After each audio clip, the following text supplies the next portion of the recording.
me up, 3-4 pair of underpants, undershirts, a couple of shirts, and not allowed to carry anything. So the only thing which I had on my body. And now it came to say goodbye. I have to leave. To describe this goodbye, I don't want to.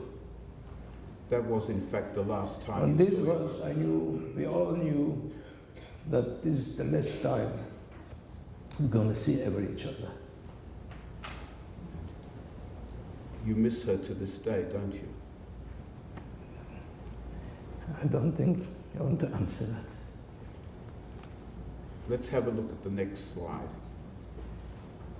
This is what you were fleeing, and you did in fact flee. This is a photo in your book, published for the first time, I believe, which demonstrates the sort of barbarity from which you were fleeing. And Hungary was a natural place because the Holocaust had not yet arrived in Hungary.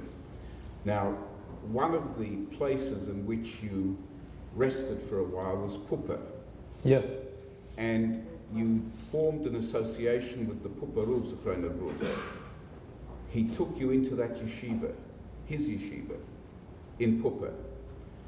And that was an act of Mesiras Nefesh on his part, wasn't it?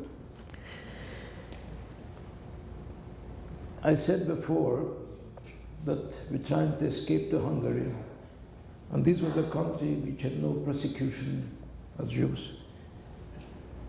To tell you how I got there, I think I can write the whole book as big as the youngest partisan, and it still wouldn't be finished.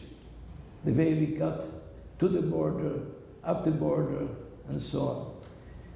Anyway, I did arrive safely into Hungary.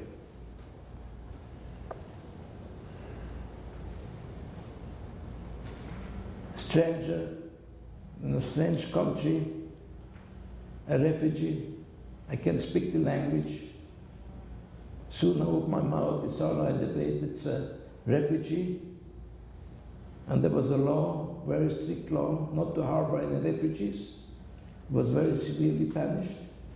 And the Hungarian Jews, they were they were very law observant, Dine, the Malchus Dine, and they kept it very seriously.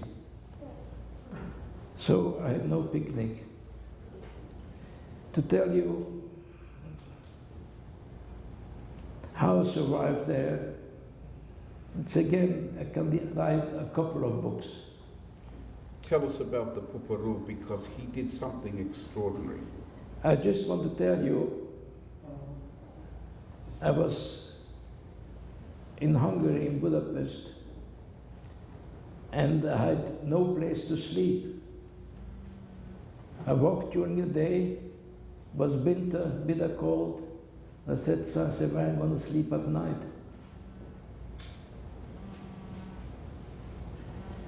I went to the Medrash.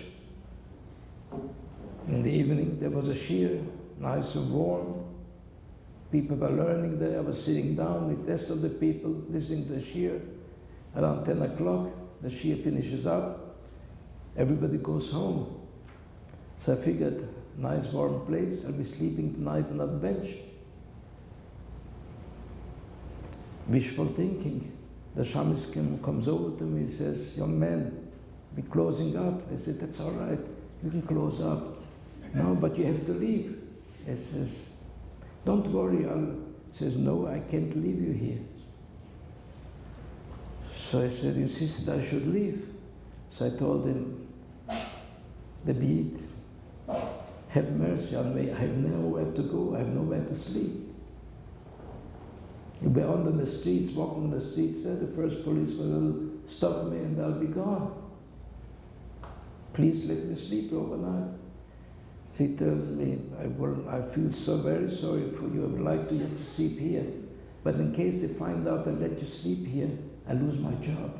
I have a wife and 5 children. I can't afford it. Anyway, what he did is, I tell you what, I'll bring you up under the roof, and I'll let you spend the night over there. But I'm going to be here 4 o'clock in the morning. to get you down, because I don't want anybody should find out I let you spend the night up in the roof. I'll just give an example, just to find a night to sleep, what I went through. Baruch Hashem, I came to the Popa Yeshiva. The Popa Yeshiva was that time the biggest, only yeshiva which was functioning. And to get into the yeshiva was not easy because the capacity was 200 people, that we were allowed to have. And they had 350 bochrim there, which is against the law. So in order to come to the yeshiva, first of all, you have to be excellent bocher, you have to go bechinas. And once we accepted that they come to the yeshiva, you had to wait till there was a vacancy. Someone had to leave before they can take a new one in. So it was almost impossible to get in there. I came to Popa. I came to the Popa Rofol Bachor Yosef.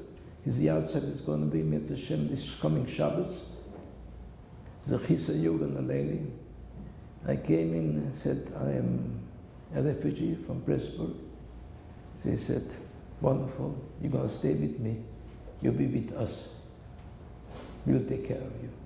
And Baruch Hashem, I was there 5 Zmanim.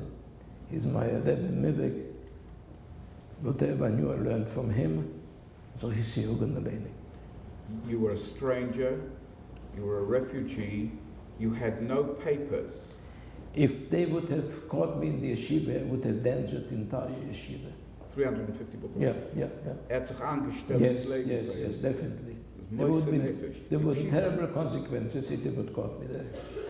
And you learned Torah in his yeshiva 5 Baruch months. Hashem, yeah. How could you learn under those circumstances? How could you concentrate?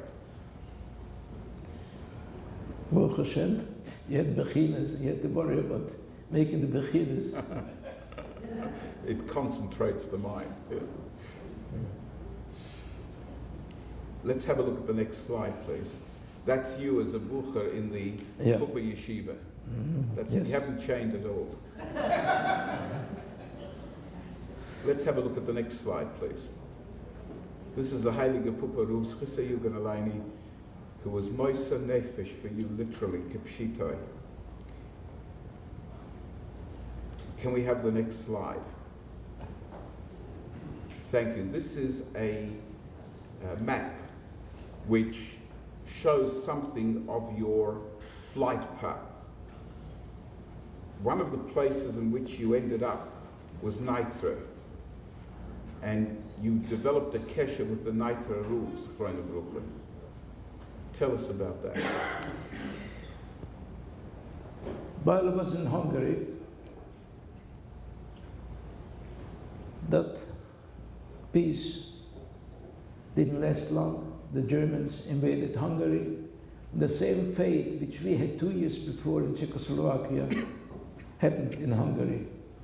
They started to round up the Jews in ghettos. I got myself papers, again, false papers, as being a Gentile. My father was able to send it to me. He hired a peasant woman. They came from Budapest to Papa. He looked me up. She brought me those papers. And I was ready to escape from the ghetto in Popa.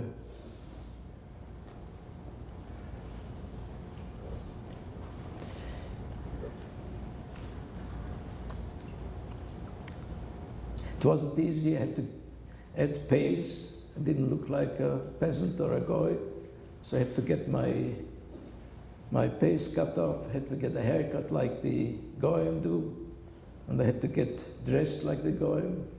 I had no money to buy myself clothes, so I had a long coat. I went to the tailor. He cut it down short, and I got some clothes from some goyim. Now it came to cut off the pace. I went to the barber and I said, listen, make my hair cut like the goyim do. I should look like a goyim. says, oh, you want to escape? It's against the law, you're not allowed to do that. With Dine, the Malchisi Dine, it's against the law.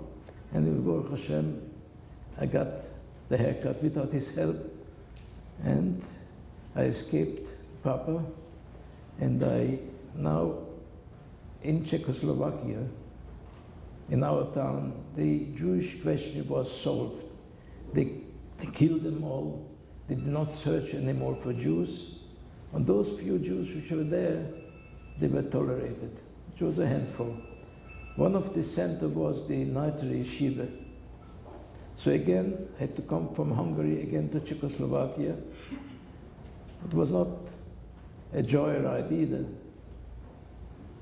I had to again find smugglers to get you across the border.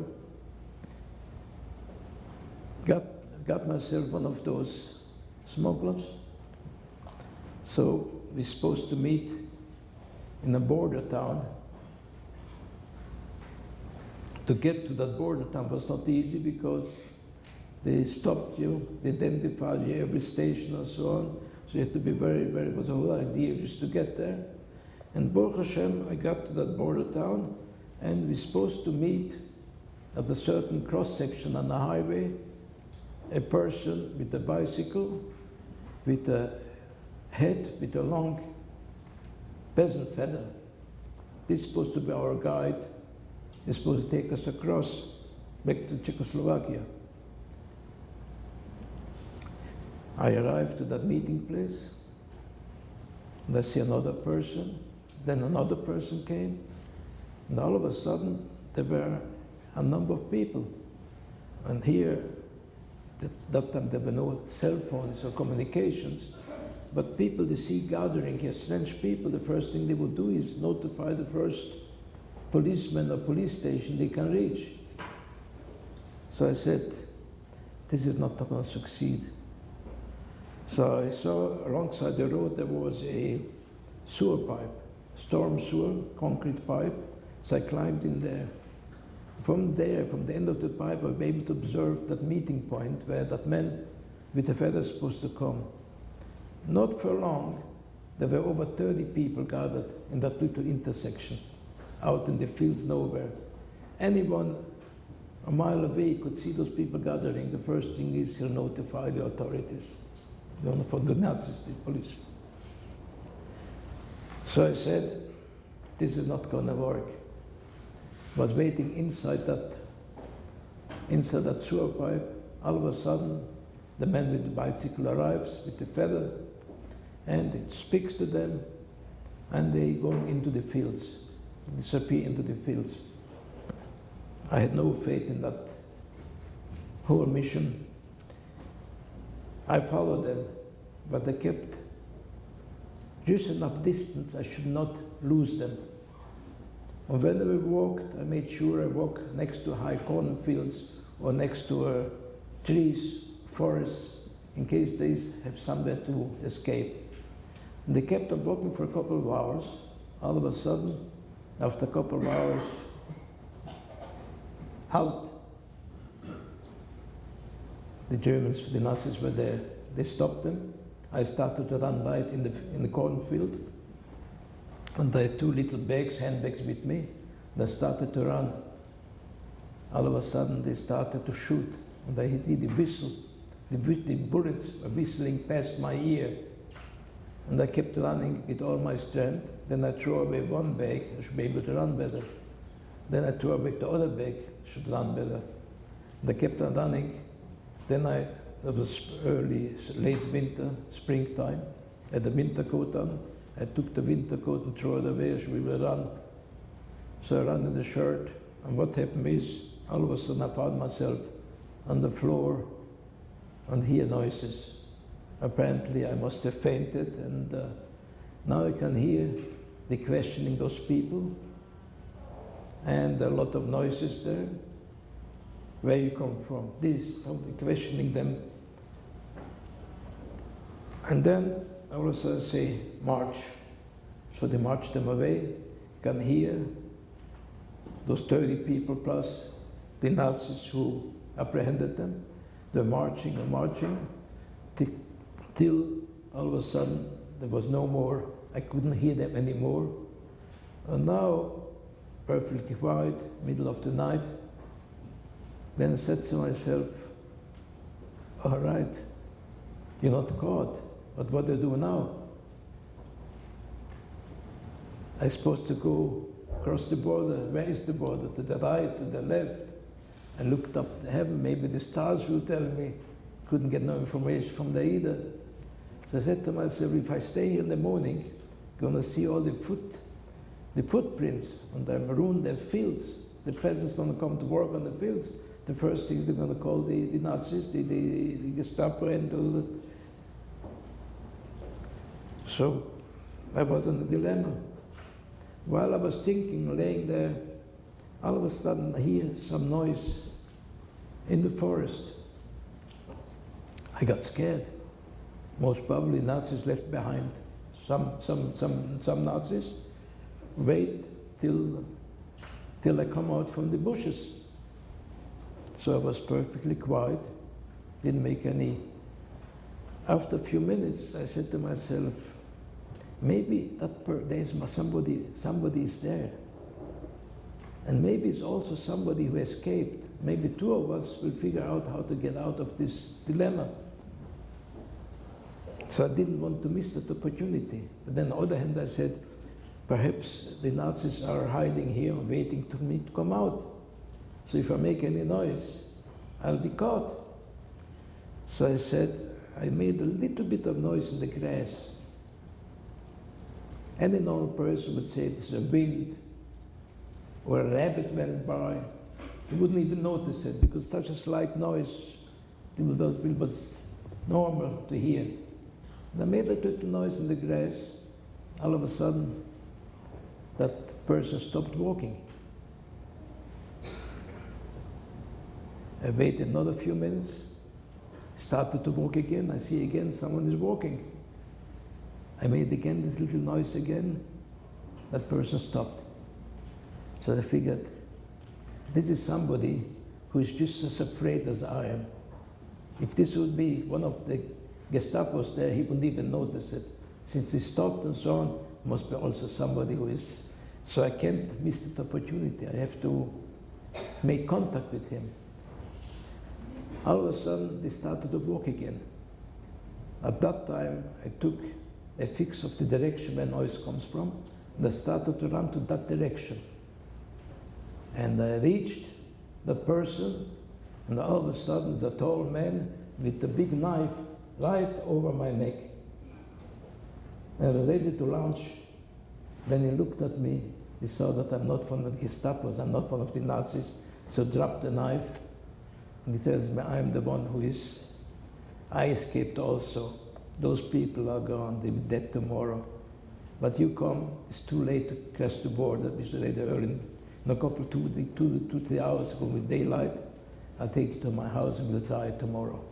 So he took me to his peasant house, and then next day we went across the border, and Baruch Hashem arrived safely into Reicher. In Reicher, we had the Reicher overfall of a Sholem. They called the Reicher compound, the yeshiva, and the surrounding buildings, with the roofs out, they called that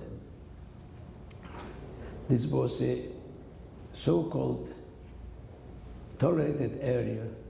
They call it the Vatican, which had certain status that the Nazis, there was agreement with them, they will not touch it. And this place was full with refugees from all over, from Galicia, from Poland, from you name it, any country, they were all there hiding. Many Rabbonim were hiding there. We escaped from Poland and other places. And the yeshiva was functioning full force. So I stayed in the yeshiva in Reicher, and Baruch Hashem. But then those few Jews who the Nazis tolerated at that time, this came also to an end because the country made a revolution against the Nazis. And they organized the partisans. And they were fighting the Nazis, and they were quite successful. So we knew that Germans, there's no match. Those partisans, there's no match to the big German army, and they're going to be defeated. and they were defeated. Once they were defeated, the partisans, the hardcore partisans went deep into the mountains, and the rest of them, they caught them as prisoners of war. But I'm we going knew... to skip to the partisans in a moment, but I just wanted to ask for the next slide of the Reicher, please. That's the Reicher at the time that you knew him. And the next slide is of his Adam Reb Michal Ber Weissmandel's Kronenbrucher. But Reb Michal Ber taught you a very, very important lesson. Tell us about that lesson. I would like to first address the question of Reicher. We were learning the Shiva in Reicher, and I was end of this month, and I wanted to travel to Pressburg to get myself papers that I'm a goy. So I came to Pressburg, and so I wanted to go to Pressburg. So the Reicher asked me, I asked permission to leave. He says, all right, but are you finished with the Großverhören? End of this month, they have the big beginners. He said, are you ready? So I said, yes. And do you know the Gemara also word by heart? Look, that I don't know. So he says, go back and learn. When you finish knowing it by heart, come back to me. So he didn't let me go.